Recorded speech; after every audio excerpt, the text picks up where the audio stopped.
യേശുക്രിസ്തുവിൻ്റെ പരിശുദ്ധമായ നാമത്തിൽ എല്ലാ പ്രിയപ്പെട്ടവർക്കും മോർണിംഗ് ഡ്യൂവിൻ്റെ പുതിയൊരു പ്രഭാത വചന ധ്യാനത്തിലേക്ക് സ്വാഗതം. കഴിഞ്ഞ ദിവസങ്ങളിൽ നമുക്ക് വളരെ അനുഗ്രഹിക്കപ്പെട്ട ആത്മീക വചന ചിന്തയിലൂടെ കടന്നു പോകാൻ തക്കോണം ദൈവം നമ്മെ സഹായിച്ചല്ലോ. ഈ ദിവസങ്ങളൊക്കെ നമ്മൾ ചിന്തിക്കുന്നതായ ചിന്തയുടെ പ്രധാനപ്പെട്ട അടിസ്ഥാനം റോമാലേഖനം 8-ാം അധ്യായം അതിൻ്റെ 14-ാമത്തെ വാക്യമാണ്. ദൈവത്തിൻ്റെ ആത്മാവ് നടത്തുന്നവർ ഏവരും ദൈവത്തിൻ്റെ മക്കൾ ആകുന്നു. ദൈവത്തിൻ്റെ ആത്മാവ് നമ്മെ എവിടേക്കൊക്കെയാണ് നയിക്കുന്നത്? ആ ഒരു കാര്യത്തിന് നമ്മൾ വിവിധമായ ചിന്തകൾ ചിന്തിക്കുകയുണ്ടായി. നിങ്ങൾക്ക് ആ ഒരു ചിന്തകൾ അല്ലെങ്കിൽ നമ്മൾ ചെയ്തതായ വചനധ്യാനം നിങ്ങൾക്ക് നഷ്ടമായെങ്കിൽ തീർച്ചയായിട്ടും ഞങ്ങളുടെ യൂട്യൂബ് ചാനൽ സന്ദർശിച്ച് ആ സന്ദേശങ്ങളെല്ലാം നിങ്ങൾക്ക് കേൾക്കാവുന്നതാണ്. അതിൽ വളരെ പ്രധാനപ്പെട്ട ഒരു ചിന്തയാണ് നമ്മൾ ഈ ദിവസങ്ങളെല്ലാം ചിന്തിക്കുന്നത്. ദൈവത്തിൻ്റെ ആത്മാവ് നമ്മെ പ്രയോജനമുള്ളവരാക്കി തീർക്കുന്നതിലേക്ക് നയിക്കുന്നു. അതിൽ തന്നെ നമ്മൾ ചിന്തിച്ചത് ദൈവത്തിൻ്റെ ആത്മാവ് നമ്മെ പ്രയോജനമുള്ളവരാക്കി തീർക്കുവാൻ ദൈവം നമുക്ക് ആത്മീയമായ ദാനങ്ങൾ അല്ലെങ്കിൽ ആത്മീയമായ വരങ്ങൾ നൽകുന്നു. കാരണം എന്താണെന്ന് ചോദിച്ചു കഴിഞ്ഞാൽ, നമുക്ക് നമ്മിൽ തന്നെ ആശ്രയിച്ചുകൊണ്ട് ദൈവത്തിന് വേണ്ടി ഫലപ്രദമായി പ്രയോജനപ്പെടുവാൻ കഴിയത്തില്ല. അതായത് വചനം പ്രസംഗിക്കുക എന്നുള്ള വിഷയത്തിൽ, ഉദാഹരണത്തിന് ദൈവവചന ശുശ്രൂഷ, നമുക്ക് ഒരു വാക്യം അറിഞ്ഞതുകൊണ്ടോ അല്ലെങ്കിൽ ആ വാക്യത്തിൻ്റെ വിശദമായ കാര്യങ്ങൾ അറിഞ്ഞതുകൊണ്ടോ നമുക്ക് ശുശ്രൂഷ നയിക്കാനൊക്കത്തില്ല, അല്ലെങ്കിൽ ഫലപ്രദമായ ശുശ്രൂഷ നിർവഹിക്കാൻ സാധ്യമല്ല. ഫലപ്രദമായ ശുശ്രൂഷ നമുക്ക് നിർവഹിക്കാൻ കഴിയണമെങ്കിൽ ദൈവത്തിൻ്റെ ആത്മാവിൻ്റെ സഹായം ഉണ്ടെങ്കിൽ മാത്രമേ സാധ്യമാവുകയുള്ളൂ. പത്രോസ് അപ്പോസ്തലൻ്റെ ആ പെന്തക്കോസ്ത് നാളിലെ പ്രസംഗം നിങ്ങളൊന്ന് ശ്രദ്ധിച്ചു നോക്കണേ. അന്ന് ഇന്നത്തെ പോലെ സൗണ്ട് സിസ്റ്റം ഇല്ല. അന്ന് ഇന്നത്തെ പോലെ ആളുകൾക്ക് മനസ്സിലാക്കാൻ കഴിയുന്നതായ സാഹചര്യങ്ങളില്ല. പക്ഷേ ആ അപ്പോസ്തലൻ്റെ പ്രസംഗം കേട്ട 3000 പേരെ ഒരാൾ അഡ്രസ്സ് ചെയ്യുക എന്ന് പറയുന്നത് വളരെ പ്രയാസമുള്ളൊരു കാര്യമാണ്. പക്ഷേ ആ പ്രസംഗത്തിന് നടുവിൽ ദൈവത്തിൻ്റെ ആത്മാവ് അനേകരുടെ ഹൃദയങ്ങളിൽ പരിവർത്തിക്കുകയും അന്ന് 3000-ഓളം പേര് രക്ഷിക്കപ്പെടുവാനിടയായി തീർന്നു. ഇന്ന് നമുക്ക് എത്രത്തോളം സൗകര്യങ്ങളുണ്ടെങ്കിലും, എത്രത്തോളം വാട്സപ്പ് പവറുള്ളതായ സിസ്റ്റം നമുക്കുണ്ടെങ്കിലും, എത്ര പേര് രക്ഷിക്കപ്പെടുന്നുണ്ട്? 3 പേരെങ്കിലും രക്ഷിക്കപ്പെടുന്നുണ്ടോ? ഇല്ല. എന്തുകൊണ്ടാണ് ഇല്ല എന്ന് പറയുന്നത്? ദൈവത്തിൻ്റെ ആത്മാവിൻ്റെ ശുശ്രൂഷ നമുക്ക് ഫലപ്രദമായി ചെയ്യാൻ കഴിയുന്നില്ല. പലപ്പോഴും വേണ്ടവണ്ണം പ്രാർത്ഥിക്കാതെയും വേണ്ടവണ്ണം ഒരുങ്ങാതെയുമാണ് നമ്മൾ ശുശ്രൂഷകളിലേക്ക് പ്രവേശിക്കുന്നത്. അല്ല, കേൾക്കുവാൻ വരുന്നവരായ ആളുകൾ പലപ്പോഴും ഹൃദയം തുറക്കാതെയാണ് കടന്നു വരുന്നത്. അവർ പലവിധമായ മുൻവിധികളോടുകൂടിയാണ് കടന്നു വരുന്നത്. അപ്പോൾ തീർച്ചയായിട്ടും നമ്മൾ ഓരോരുത്തരും പ്രാർത്ഥിക്കേണ്ടത്, ദൈവമേ നീ ആളുകളുടെ ഹൃദയത്തെ തുറക്കണമെന്നും, അതേപോലെ വചനം പ്രസംഗിപ്പാൻ എഴുന്നേറ്റ് നിൽക്കുമ്പോൾ അതേ പൗലോസ് പറഞ്ഞതുപോലെ എനിക്ക് വചനത്തിൻ്റെ വാതിലുകൾ തുറന്നു കിട്ടേണ്ടതിന് വേണ്ടിയും നിങ്ങൾ പ്രാർത്ഥിക്കണമെന്ന് പറഞ്ഞതുപോലെ നമ്മുടെയൊക്കെ ജീവിതത്തിൽ ദൈവത്തിൻ്റെ ആത്മാവിൻ്റെ ആ പ്രവൃത്തി ഉണ്ടെങ്കിൽ മാത്രമേ നമ്മുടെ ശുശ്രൂഷകൾ കൂടുതൽ ഫലപ്രദമാവുകയുള്ളൂ. അങ്ങനെ ദൈവം നമുക്ക് നൽകുന്ന ദാനങ്ങളിൽ, അല്ലെങ്കിൽ ദൈവത്തിൻ്റെ ആത്മാവ് നമുക്ക് നൽകുന്ന വരങ്ങളിൽ വളരെ പ്രധാനപ്പെട്ട ഒരു വരമാണ് ആത്മാക്കളെ വിവേചിക്കുന്നതായ വരം എന്ന് പറയുന്നത്. ഈ ആത്മാക്കളെ വിവേചിക്കെന്ന് പറയുമ്പോൾ പലപ്പോഴും നമുക്കറിയാവുന്ന ഒരു കാര്യം, ആത്മാക്കൾ എന്ന് പറയുന്നത് നമ്മളുടെ കണ്ണുകൊണ്ട് കാണാൻ കഴിയാത്ത ഒന്നാണ്. സ്പിരിറ്റ് അദൃശ്യമാണല്ലോ. ഗോഡ് ഇസ് സ്പിരിറ്റ് അല്ലേ? ദൈവം ആത്മാവാകുന്നു. അതുപോലെ പിശാച് ആത്മാവാകുന്നു. നമുക്കവനെ കാണാൻ സാധിക്കത്തില്ല. പക്ഷേ പിശാചിന് എന്ത് ചെയ്യാൻ സാധിക്കും? പിശാചിന് പല വ്യക്തികളിലൂടെ പ്രവേശിച്ച് ആ വ്യക്തികളുടെ സംസാരം, പ്രവൃത്തികൾ എല്ലാം തന്നെ പിശാചിൻ്റെ ഉദ്ദേശമുള്ള പ്രവൃത്തികളും സംസാരങ്ങളുമാക്കാൻ സാധിക്കും. നോക്കൂ, പാമ്പിനെ പോലും പിശാച് ഉപയോഗിച്ചില്ലേ ഏദൻ തോട്ടത്തിൽ നമ്മളുടെ ആദി മാതാപിതാക്കളെ വഞ്ചിക്കുവാൻ, ദൈവത്തിൽ നിന്ന് അവരെ അകറ്റുവാൻ? അങ്ങനെ പിശാച് ആൾമാറാട്ടം നടത്തിയത് നമുക്ക് കാണാൻ കഴിയുന്നില്ലേ? അതേ, ഇന്നും പിശാച് ഇപ്രകാരമുള്ള കാര്യങ്ങൾ ചെയ്യുന്നുണ്ട്. ഒരുപക്ഷെ ഒരു ഉപദേശി വേഷത്തിൽ പിശാച് കടന്നു വരാം. ഒരുപക്ഷെ ഒരു കമ്മിറ്റിയുടെ രൂപത്തിൽ പിശാച് കടന്നു വരാം. ഒരുപക്ഷെ ഒരു വെളിച്ചപ്പാടത്തി എന്ന പോലെ പിശാച് കടന്നു വരാം. ഒരു പ്രവാചകൻ എന്നവണ്ണം പിശാച് കടന്നു വരാം. നമ്മൾ ഏറ്റവും പ്രിയപ്പെടുന്ന ആളുകളിലൂടെ തന്നെ പിശാച് സംസാരിക്കാം. അതിൻ്റെ ഒരു ഉദാഹരണമാണ് ഞാൻ ഇന്ന് നിങ്ങളോട് സംസാരിക്കാൻ ആഗ്രഹിക്കുന്നത്. യേശുക്രിസ്തുവിൻ്റെ ശിഷ്യന്മാരുടെ കൂട്ടത്തിൽ നമുക്കെല്ലാവർക്കും വളരെ ഇഷ്ടമുള്ള ഒരു ശിഷ്യനായിരുന്നല്ലോ പത്രോസ്. എന്തുകൊണ്ടെന്നാൽ പത്രോസ് വളരെയധികം വേഗതയിൽ പ്രവർത്തിക്കുന്ന ഒരാളായിരുന്നു. പെട്ടെന്ന് അഭിപ്രായ പ്രകടനങ്ങൾ നടത്തുന്ന ആളായിരുന്നു. യേശുക്രിസ്തുവിൻ്റെ ശിഷ്യഗണങ്ങളുടെ കൂട്ടത്തിൽ വളരെ ആക്റ്റീവായിട്ടുള്ള ഒരു ശിഷ്യനായിരുന്നു ഈ പത്രോസ്. നോക്കൂ, പത്രോസിൽ എന്താണ് സംഭവിച്ചത്? ഇന്ന് ഞാൻ അതുമായി ബന്ധപ്പെട്ടൊരു വാക്യമാണ് നിങ്ങളുമായി പങ്കിടുവാൻ ആഗ്രഹിക്കുന്നത്. മത്തായിയുടെ സുവിശേഷം 16-ാം അധ്യായം അതിൻ്റെ 21 മുതലുള്ള വാക്യങ്ങൾ. അന്നു മുതൽ യേശു താൻ യെരൂശലേമിൽ ചെന്നിട്ട് മൂപ്പന്മാർ, മഹാപുരോഹിതന്മാർ, ശാസ്ത്രിമാർ എന്നിവരാൽ പലതും സഹിച്ച് കൊല്ലപ്പെടുകയും 3-ാം നാൾ ഉയർത്തെഴുന്നേൽക്കുകയും വേണ്ടത് എന്ന് ശിഷ്യന്മാരോട് പ്രസ്താവിച്ചു തുടങ്ങി. പത്രോസ് അവനെ വേറിട്ട് കൊണ്ടുപോയി, കർത്താവേ, അതരുതേ, നിനക്കങ്ങനെ ഭവിക്കരുതേ എന്ന് ശാസിച്ചു തുടങ്ങി.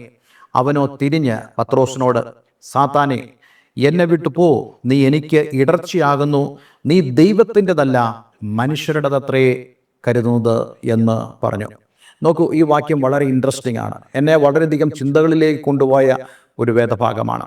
കർത്താവ് യേശുക്രിസ്തു തനിക്ക് സംഭവിക്കാൻ പോകുന്നതായ ആ നിര്യാണത്തെക്കുറിച്ച് അല്ലെങ്കിൽ ക്രൂശ് മരണത്തെക്കുറിച്ചും തനിക്ക് ഉണ്ടാകാൻ പോകുന്ന ഉയർത്തെഴുന്നേൽപ്പിനെക്കുറിച്ചും ശിഷ്യന്മാരോട് സംസാരിക്കുമ്പോൾ പത്രോസ് യേശുക്രിസ്തുവിനെ മാറ്റിക്കൊണ്ടുപോയിട്ട് വളരെ വ്യക്തമായി പറയുന്നു, കർത്താവെ, അത് വേണ്ട, അത് ചെയ്യരുത്, നിനക്കങ്ങനെ ഭവിക്കാനും പാടില്ല എന്ന് പറഞ്ഞ് ശാസിച്ചു തുടങ്ങി.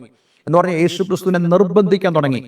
ഒരുപക്ഷെ തുടങ്ങി എന്ന് പറയുമ്പോൾ തന്നെ നമുക്കറിയാം ഈ കാര്യങ്ങൾ മാത്രമല്ലായിരിക്കാം പത്രോസ് യേശുവിനോട് പറയുന്നത്. കൂടുതൽ കാര്യങ്ങൾ സംസാരിക്കാൻ തുടങ്ങി കാണും. ഉദാഹരണത്തിന് നോക്കൂ, ഞങ്ങൾ പടകവും വലയും ഒക്കെ വിട്ട് നിന്നെ അനുഗമിച്ചവരാ, ഞങ്ങൾ എങ്ങും എത്തിയിട്ടില്ല. ഇപ്പോൾ നീ ഞങ്ങളെ വിട്ടുപോയാൽ, നീ സ്വർഗാരോഹണം ചെയ്താൽ ഞങ്ങൾ അനാഥരായി മാറത്തില്ലേ എന്നൊക്കെ പറഞ്ഞ് യേശുക്രിസ്തുവിനെ അങ്ങ് ഈ പത്രോസ് നിർബന്ധിക്കാൻ തുടങ്ങി. സഹികെട്ട് നമ്മുടെ കർത്താവായ യേശുക്രിസ്തു പത്രോസിനോട് പറഞ്ഞ കാര്യം, സാത്താനെ, സാത്താനെ. നോക്കൂ, യേശു ഇവിടെ വിവേചിക്കുകയാണ്. പത്രോസിന് നല്ല പേരുകളുണ്ട്, പക്ഷെ ആ പേര് വിളിക്കാതെ പത്രോസിനെ യേശു സാത്താനെ എന്ന് വിളിക്കുന്നു. കാരണം പത്രോസിന്റെ വാക്കുകളിലും അവൻ്റെ സ്നേഹപ്രകടനത്തിലും യേശുക്രിസ്തുവിനെ കാണാൻ കഴിഞ്ഞത് സാത്താൻ്റെ പ്രവൃത്തികളാണ്. നോക്കൂ, നമ്മുടെയൊക്കെ ജീവിതത്തിലും ഇതുപോലെ നമ്മെ സ്നേഹിക്കുന്നവരായ ആളുകൾ കാണുമായിരിക്കും. പല ആളുകളും നമ്മോട് പറയും, നോ, നിങ്ങൾ വടക്കേന്ത്യയിലൊന്നും പോകരുത്, അവിടെ ഭയങ്കര പ്രശ്നമുള്ള സ്ഥലങ്ങളാണ്. അതേപോലെ ചില ആളുകൾ പറയും, ഇന്ന സ്ഥലത്ത് പോയി നിങ്ങൾ പ്രവർത്തിക്കരുത്, അത് വലിയ പ്രശ്നമുള്ള സ്ഥലങ്ങളാണ്. തീർച്ചയായിട്ടും നമ്മൾ ചിന്തിക്കുന്നത് എന്തുവാ, അവർക്ക് നമ്മളോടുള്ള കരുതലുള്ളതുകൊണ്ടാണ് അങ്ങനെ പറയുന്നത്. പക്ഷേ നമ്മളതിനെ ആത്മീയമായി വിവേചിക്കണം. ചില ആളുകൾ നല്ലൊരു ഉപദേശമൊക്കെ തരാറുണ്ട്. പക്ഷേ ഏതൊരു കാര്യമാണെങ്കിലും ആത്മീയമായി വിവേചിക്കുവാൻ നമുക്ക് സാധിക്കണം. ഏത് വ്യക്തികളും എന്ത് കാര്യം പറഞ്ഞാലും നമ്മൾ അവയെ ആത്മീയമായി വിവേചിക്കണം. നമ്മുടെ സാഹചര്യങ്ങളെ ആത്മീയമായി വിവേചിക്കുവാൻ നമുക്ക് സാധിക്കണം.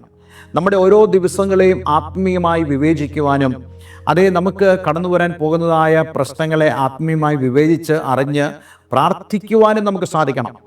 ഞാൻ ഇന്ന് ഓർക്കുന്നുണ്ട്, വർഷങ്ങൾക്ക് മുമ്പ് ദൈവത്തിൻ്റെ ആത്മാവ് എന്നോട് ഒരു കാര്യം സംസാരിച്ചു.